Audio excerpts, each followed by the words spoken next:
Assalamualaikum warahmatullahi wabarakatuh. Perkenalkan, nama saya Mila Duna Ilma dari program studi Perbankan Syariah F2. Di sini saya akan memenuhi tugas mata kuliah statistik, yaitu dengan menjelaskan 3 grafik, yaitu histogram, poligon, dan juga ogive. Assalamualaikum warahmatullahi wabarakatuh. Jadi di video kali ini saya akan menjelaskan tentang penyajian data grafik, yaitu histogram, poligon, dan juga ogive. Nah, sebelum kita membuat grafik, histogram, poligon, dan juga ogive, kita harus menentukan 3 nilai dalam surgraph, yaitu R, K, R, K, J. R di sini rentangnya, K itu jumlah banyak kelasnya, dan J adalah panjang kelasnya. Untuk mencari R, rumusnya adalah H-L, di mana H adalah high score dan L adalah low score. Kita langsung masuk saja. Di sini high score-nya adalah nilai tertinggi dalam soal. Ini sudah ada data yang disajikan. High score-nya adalah 109, dikurangi low score-nya adalah 52. Kita enter, hasilnya adalah 57. Selanjutnya kita masuk ke nilai K, rumusnya adalah 1 plus 3,3 kali log N. N-nya di sini adalah banyaknya data. Banyaknya data di sini, jumlah data di sini adalah 50. Kita langsung masuk rumus. 1 plus 3,3 kali log N-nya adalah 50. Untuk kurung enter. Karena ini hasilnya 6,6, nanti kita bulatkan menjadi 17 saja. Yang ketiga adalah mencari nilai C. Rumusnya adalah R dibagi K. Langsung masuk rumus. R-nya 57 dibagi K-nya adalah 6,6. Hasilnya 8,6, kita bulatkan menjadi 9. Setelah mencari 3 nilai ini, baru kita bisa membuat tabel yang isinya adalah nilai batas bawah, batas atas, frekuensi kumulatif atas, frekuensi kumulatif bawah, frekuensi relatif, dan juga titik tengah. Oke, untuk nilai paling awal pada batas bawah ini kita masukkan low score-nya, ya, nilai terendah dalam data tersebut. Kita masukkan karena nilai terendahnya 52, jadi kita masukkannya 52. Nah, karena kita tadi sudah mencari C-nya, panjang kelasnya yaitu 9, maka kita bisa menentukan nilai paling awal pada kolom B atau batas bawahnya, yaitu adalah 9 jarak dari kelas 52 ditambah lagi 9 kelas, berarti dari 52, 53, 54, 55, 56, 57, 58, 59, 60. Jadi kita berhenti di kelas 60. Nah, selanjutnya bisa dilanjut sendiri sampai ke bawah. Dan hasil terakhir dari batas atas ini, dari kolom B ini harus high score. Harus high score atau lebih dari high score. Jika nilai ini kurang dari high score, maka kita harus menambah kelas lagi. Seperti itu. Nah, selanjutnya kita lanjut mencari frekuensi. Frekuensi di sini adalah data yang ada di antara data A dan B. Karena di sini datanya 52 dan B 60, berarti data yang ada di antara dua data tersebut. Nah, di sini untuk memudahkan kita kasih warna di setiap kelompok kelas agar lebih memudahkan. Karena ini datanya 52 sampai 60, berarti diantaranya yaitu 52 dan 57, berarti ada 2. Contoh lagi, 61 sampai 69 ini ada 13.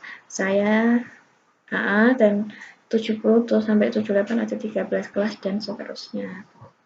Selanjutnya kita mencari frekuensi kumulatif atas. Frekuensi kumulatif atas ini itu dihitung dengan cara menjumlahkan dari berbagai frekuensi. Untuk baris pertama ini kita masukkan frekuensi yang pertama yaitu 2. Nah, untuk frekuensi yang kedua ini kita jumlahkan frekuensi kumulatif atas pertama ditambah frekuensi kedua. Contoh lagi, untuk yang garis ketiga berarti 15 ditambah 13 dan seterusnya. Selanjutnya kita mencari frekuensi kumulatif bawah sama dengan frekuensi kumulatif atas, cuman kalau frekuensi kumulatif atas ini kita mulai dari frekuensi yang paling atas. Kalau yang frekuensi kumulatif bawah kita mulai dari frekuensi yang paling bawah yaitu 1. Nah, kita pindah di sini 1. Terus untuk mencari nilai di atasnya yaitu sama ditambah 1 ditambah dengan 9. Hasilnya 10. Dan sampai ke atas seperti itu. Dan hasil ini dan ini tuh harus sama. Selanjutnya mencari frekuensi relatif. Rumusnya adalah frekuensi dibagi banyaknya data. Ini baris pertama, contohnya adalah berarti ini 2 dibagi sama dengan 2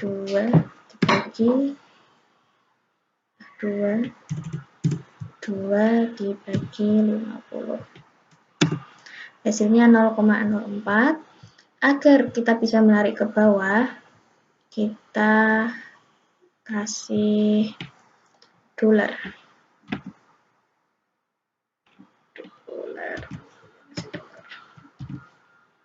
Oke.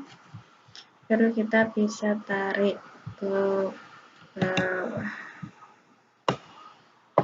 Seperti ini. Selanjutnya kita mencari titik tengah. Titik tengah rumusnya adalah batas bawah ditambah batas atas dibagi 2.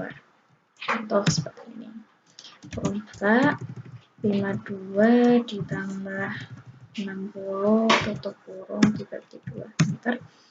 Nah, hasilnya 56. Ini bisa langsung kita tarik ke bawah. Seperti ini. Kita sudah mencari semua nilai, semua yang dibutuhkan, baru kita akan membuat grafiknya. Nah, sebelum membuat grafiknya, kita mulai dari histogram dulu. Sebelum kita membuat grafik histogram, kita membuat sumbu X dan Y-nya dulu. Kalau untuk histogram, untuk sumbu X-nya kita menggunakan batas bawah dan batas atas. Untuk Y-nya kita menggunakan frekuensi.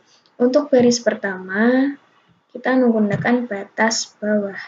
52 ini kita kurangi 0,5. Nah, untuk selanjutnya, untuk baris kedua, baru kita menggunakan batas atas, cuman ini ditambah 0,5. Dan bisa ditarik. Untuk frekuensinya, kita menggunakan untuk yang sumbu Y-nya ya, kita menggunakan frekuensi 2. Untuk yang baris pertama kita menggunakan 0, kenapa? Agar nanti ketika dibuat grafik itu grafiknya tidak mengambang seperti itu. Baru kita menggunakan, setelahnya baru kita menggunakan frekuensi. Kita masukkan saja 2, 13, 13, 8, 4, 9, 1. Sama seperti ini. Baru kita akan membuat grafiknya. Kita plot, klik insert kolom, kita mau pilih 2D atau 3D, terserah. Aku pilih yang 3D.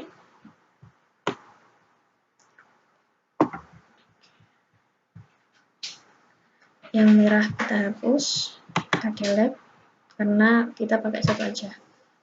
Nah, selanjutnya karena ini sumbu X-nya ini tidak sama dengan ini yang ada di tabel, jadi kita harus merubah dulu. Kita klik kanan, pilih select data, klik add. Nah, muncul series name. Series name ini kita masukkan sumbu Y-nya. Ini yang series value kita masukkan sumbu Y-nya. Klik OK. Untuk yang X batas kelas ini di remove aja, nggak apa-apa. Selanjutnya, kalau sudah muncul seperti ini, kita klik edit. Nah, muncul axis label range. Ini adalah untuk memberikan nama di sini, angka di sini. Kita masukkan sumbu X-nya. Klik OK. Nah, Kalau sudah muncul seperti ini, baru kita klik. Hasilnya seperti ini. Karena ini tidak berhimpit, jadi kita buat bagaimana caranya berhimpit. Kita klik pada batangnya.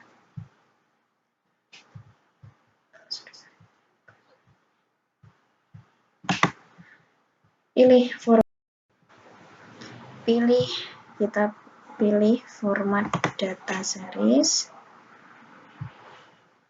Nah, gap width-nya kita nolkan. Kita klik close.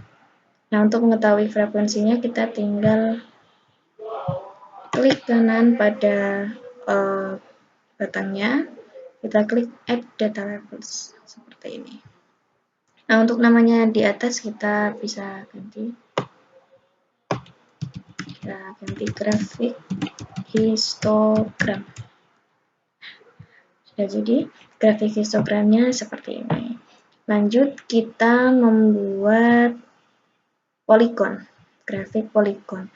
Grafik poligon ini untuk sumbu X-nya kita menggunakan titik tengah, untuk sumbu Y-nya kita menggunakan frekuensi. Nah, untuk titik tengah yang nilai pertama, kita menggunakan nilai dari batas bawah 52 dikurangi 0,5. Baru yang nilai kedua, baru kita masukkan nilai tengahnya, yaitu 56, 65, 74, 83, dan seterusnya kita masukkan ke sini. Untuk sumbu Y-nya kita menggunakan frekuensi. Frekuensinya sudah ada tadi, tinggal kita masukkan. Selanjutnya kita membuat grafiknya. Kita blok, kita copy, klik insert, line, polygon itu garis ya, diagram garis. Kita pilih, terserah, tidak apa-apa. Saya pilih yang ini, kita pindahin aja di sini.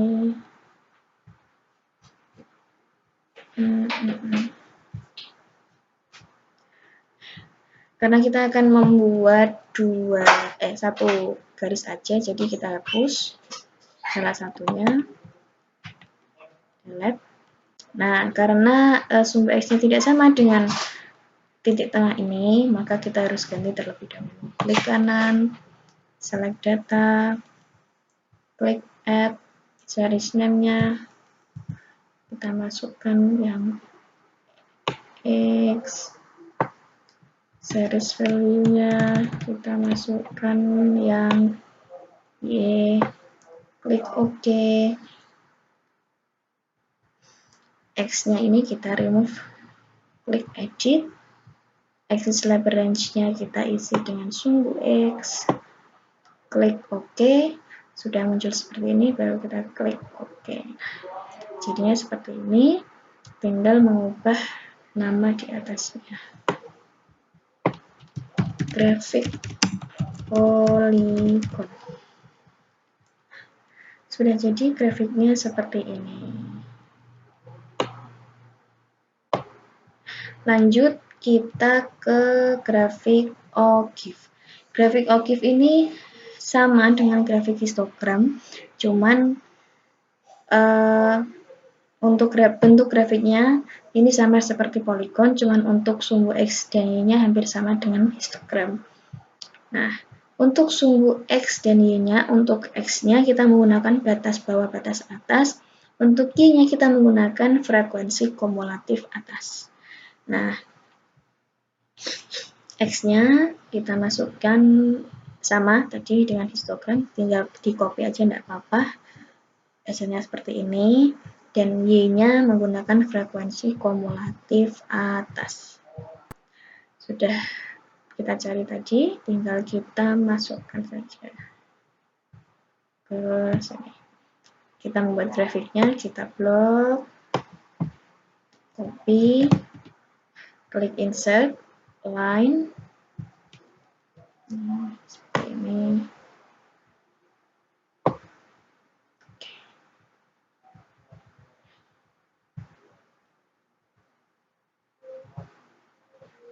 Karena kita membuat hanya satu, jadi kita hapus salah satu. Delete. Ini kita rubah dulu. Select data, add, kita masukkan yang sumbu X, dan series value-nya kita menggunakan sumbu Y. Klik OK, X-nya remove, kita remove, klik edit, access label range-nya sumbu X, klik OK, dan ketika sudah muncul seperti ini baru kita klik OK. Nah, hasilnya seperti ini. Tinggal kita ganti namanya saja. Grafik OGIF. Sudah jadi. Hasilnya seperti ini grafik. Untuk grafik histogram hasilnya seperti ini. Grafik polygon seperti ini dan juga grafik OGIF seperti ini. Sekian yang dapat saya sampaikan. Apabila ada kekurangan mohon maaf. Wassalamualaikum warahmatullahi wabarakatuh.